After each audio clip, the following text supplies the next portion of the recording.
Hello, this is Johnny Cycles with CyclesGaming.com here with my wrap up from my Colossal Rattlewurm deck in Modern. I ran it through some practice matches in the free zone, played 5 matches, went 3-2. You never know in the free zone what you're going to go up against, so it's always misleading compared to running it through a league. But we did play against some of the best decks in Modern, at least some of the top tier. I would say 1 or 2. We played as Murktide, we played against a burn strategy, we played against Indomitable Creativity, and we played against Living End. And then we played against a sort of, I think it was Grexis, Lazov Many Faces, Wearer of Many Faces. It was kind of a brew. So that was kind of the only true, I mean, the burn deck was a little bit, it's like a Vexing Devil burn, so maybe a budget older burn, but it still has burn. I mean, it's still fast. So either way, 3-2 is not bad.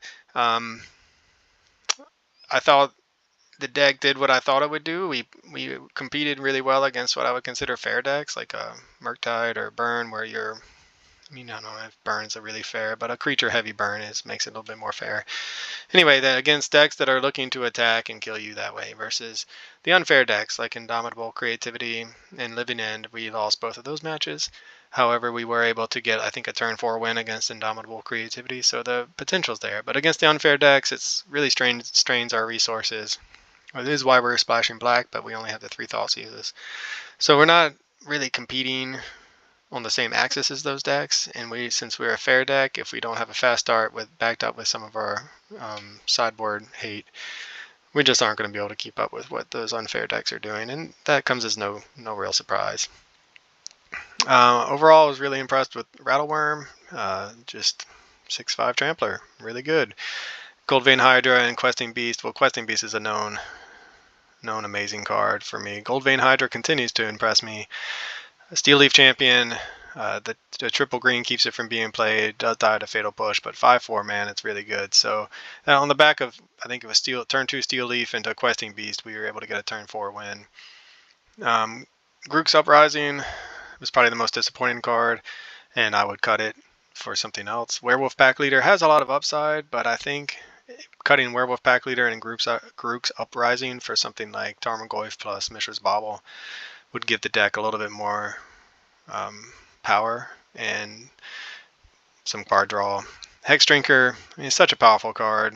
Obviously, it dies to Bowmasters. It dies to a lot of things, and you can end up spending your entire turn late game trying to level it up only to have it die, but that's just one of the risks of Hex Drinker. The upside is that it can just straight up win a game if you're able to level it up till it has protection from everything. Cure, wonderful card. So splashing for black, I should talk about that for a minute. It won us games. It kept us in games. I definitely think a stompy deck like this needs to have some interaction, and that's why I went ahead and splashed for black. Hash Up Oasis even was able to win us some games with its +3/+3 when you sacrifice it. And it let us flash in Rattlewurm occasionally. So overall, I think this deck did exactly what I thought it would do. It was competitive in the right against the kind of decks I thought I'd be competitive against. It was even competitive against the unfair decks to a certain extent, but I played a few extra matches with this deck that are not on camera, and the unfair decks were brutal. I think against Crashing Footfalls, it was really rough. It didn't help that our opponent, I think, drew 3 straight Cascade spells in a row, but anyway, I think Endurance, it fits because it's green and we can cast it on turn 2 or 3 and have it stick to the battlefield. And it did come in handy against Murktide, but it's also just kind of slow in its own way against graveyard strategies like Living End. It kept us in one of the games, but our opponent was able to rebuild pretty quickly. So maybe a different type of graveyard hate that isn't Endurance would be something to consider as well.